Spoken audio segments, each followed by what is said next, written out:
Hi guys, this is part 2 of the Leporello Journals and I'm Anya from rainbow.grunge.journals. Nice to have you back. As you can see, we're working on the covers now and I am using bookbinders glue. I have no idea if you call that in English like that. We do in German, but please let me know how you would call that in English. Might be right. So I watered my bookbinders glue down because it's always very thick and I don't like it that way because it's not easy to really spread across the surface. So I watered it down a bit and then it's a lot easier to spread with a nice wide brush. And what I've chosen for a cover is black denim, which I didn't cut. I just ripped it apart. And it's always a centimeter longer around the edges. And now I'm pressing it down really hard. You have to make sure that everything is really nicely pressed down and the glue seeps nicely into the fabric.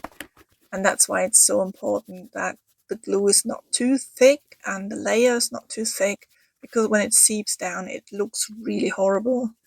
I made that mistake before and that was not nice. So that's why I water it down a bit and it's so much easier to work with. The next step will be that I also sew it with the sewing machine just around the edges, and I'm going to use my wonderful new rainbow yarn, which looks really cool. There you go. I love that. I'm really in love with sewing paper since I'm creating junk journals. It's so cool to sew paper and cardboard. I love it. Absolutely love it. This is the second one using the same glue, and this cover is a little bit longer because it goes around the entire journal with a flap in the front. And here I used very elastic denim, which wasn't easy to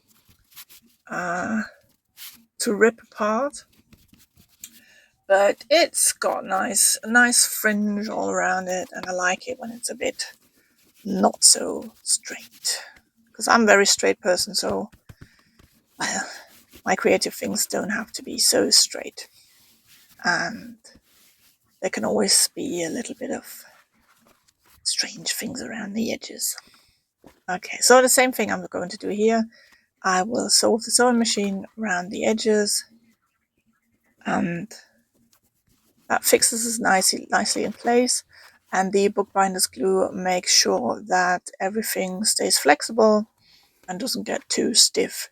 So you have a nice touch when you handle the journal. If you have any questions, please leave me a comment, leave me a like if you like what you're seeing, and maybe a subscription that you don't miss any future journals. See you in the next video. Bye bye.